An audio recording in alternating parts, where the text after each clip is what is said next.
I was so shocked, suddenly I got third stage. But why don't you find out on the first stage and second stage? Why must find out on the third stage?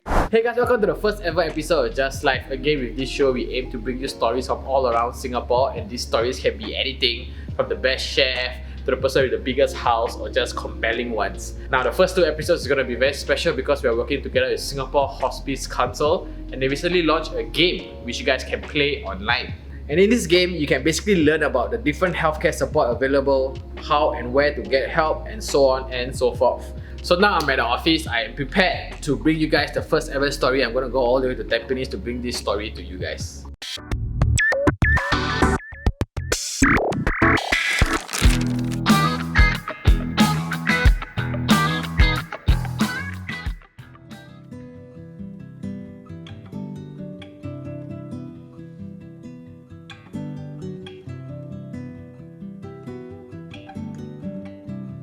Okay, so now I'm seated in the home of Peter and his daughter Janice, and Janice is actually his caregiver. So tell us more about yourself, Peter. How old are you this year? I'm presently 88. 88 years old. Yeah. And when did you find out that you had stage 3 lung cancer? This year, right? Last year. In June. I can't remember which date. How come you suddenly found out that you... As usual, every 3 months I go for medical checkup. So the day suddenly doctor said, like to go for X-ray or not. So I said necessary, I will go. I don't know. So this is a take normal your health advice. checkup. I said, you want me to take X-ray, I will go. Then he found out I got the stage of cancer. So I myself I got shocked, There's nothing wrong. I don't find anything. Because he said, on your lungs, they have a spot about 5 mm.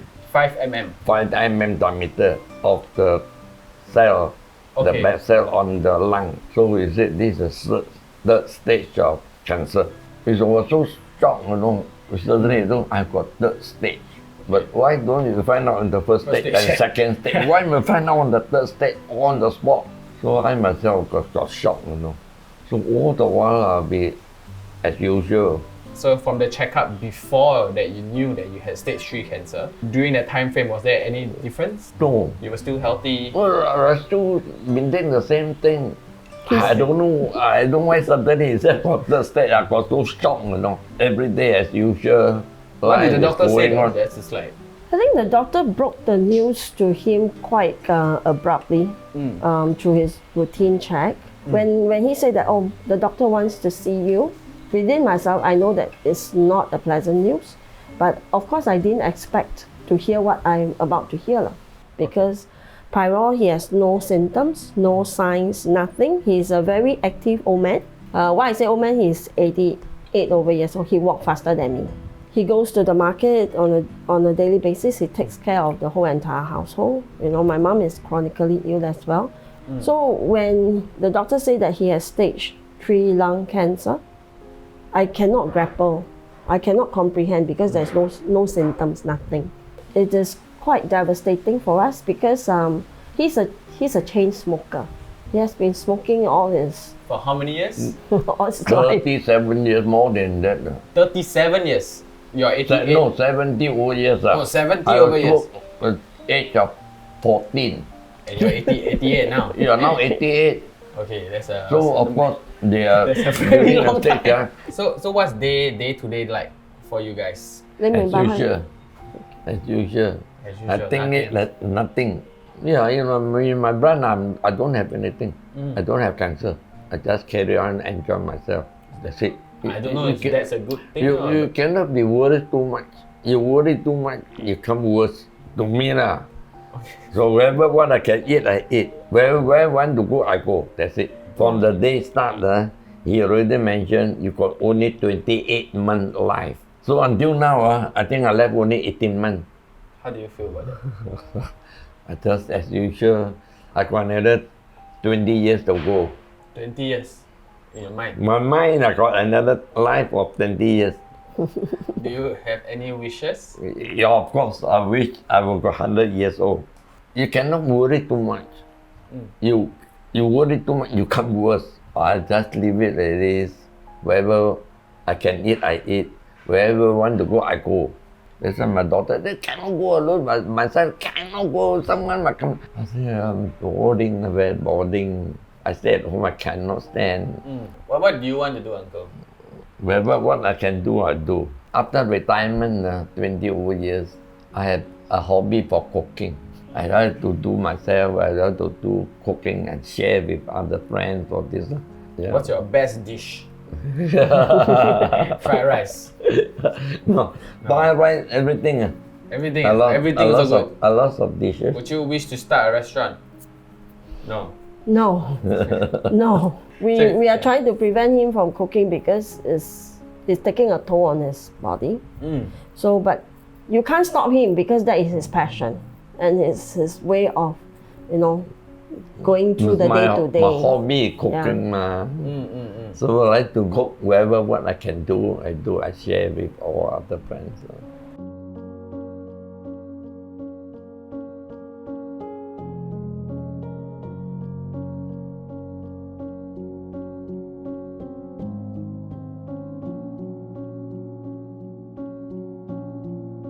So you must do this how often? Every morning. Every morning. Last time I do twice a day. After the nurse told me, not necessary, do one a day enough already. So every morning. What's a good number? What's a bad number? My age, 120 to 150 is considered perfect. But it's not 200 plus. No, this one not ready yet. Oh. Until the thing stops. Scare me. I was like, this is 50 more than what you say. Yeah. It's still on high side. I think I around lah. You nervous is it? Quite handsome. 180. 180. Yeah, I think cause interview a lot of people then you like. Very hype up today.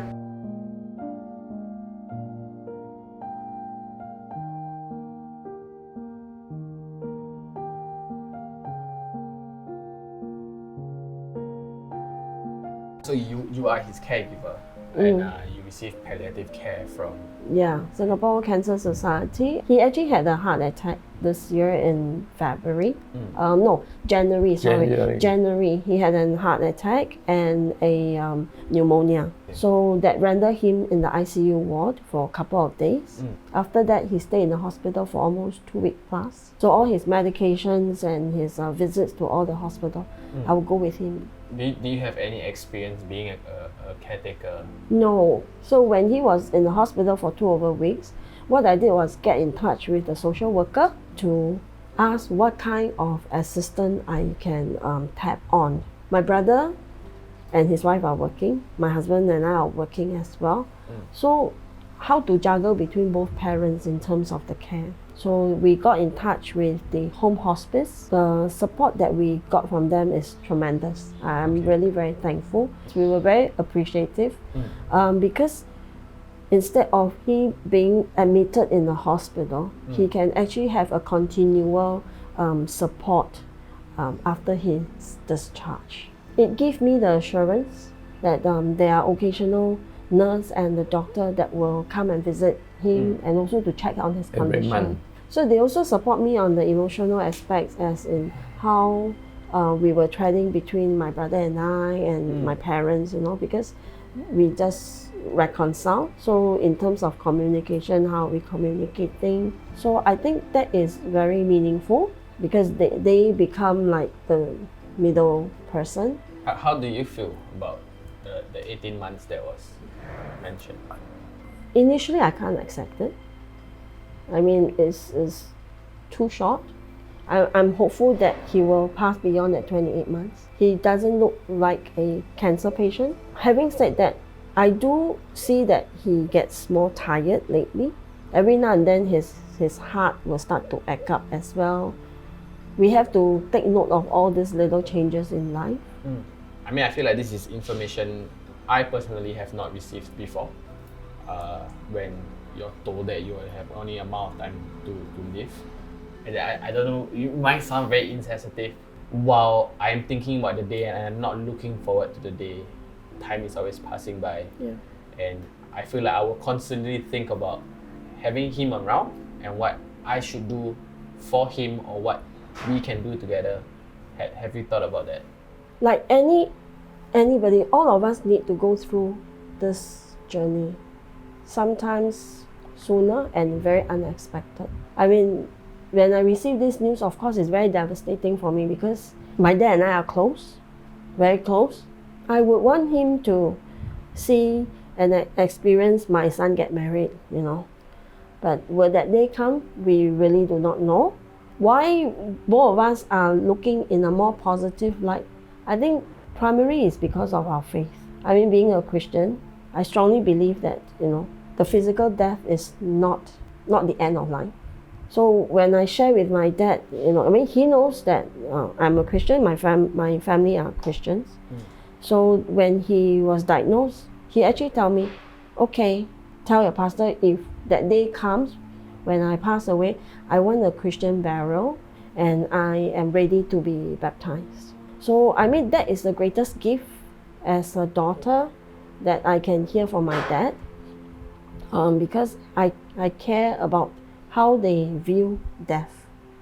Sometimes parents and child, we don't talk about life and death matters. It is not in our Asian culture as well. It's difficult for us to talk about death.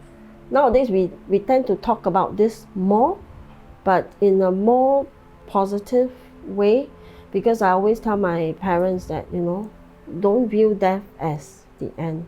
The important thing is, you know, that when you pass on, where do you go? Do you think you lived a good life? Yeah. Is there anything that you still wish to do? Skydive? Well, of course, majority people like to be saved longer life. So of course I would like to see all my grandchildren get married, get his own family, he got a children. That is what we are thinking, really. But of course, depending the God, when you want me to work, that's it. But cross your finger, think of the best. Thank you so much for your time, Uncle. Thank you very much for your wish coming. you all the best. Stop smoking so much. Yes, I reduce. 4 sticks a day. Yeah, possible. Possible, huh? Possible. I feel like you are officially like the most positive cancer patient. I mean, as insensitive as it sounds. Yeah, I feel like everyone should learn from you and to stay positive, even though you're carrying something. Yes, yes. Thank you so much for Thank you so much for having us. Thank you. So we've come to the end of the first ever episode of Just Life. I hope you guys liked it. My takeaway from that story is a few things. Number one, I like how positive Peter is. Or rather with me, I don't think I can handle knowing how long I have left in this world. I start worrying about my family, my daughters, my sons, if I ever have them. But the positivity that came out of Peter, I truly enjoyed it. I mean, he's also very positive about leaving the world due to his religion. But looking at how close he is to his daughter and how his daughter and sons are coming back together for him, really touched my heart. So earlier I mentioned about the game that Singapore Hospice just launched. I'll leave the link here. I strongly suggest you guys to play the game because in the game there's a lot of information about palliative care, where to start, what are the help you can get, how it goes, and so on and so forth. I'll leave another clip of the game here.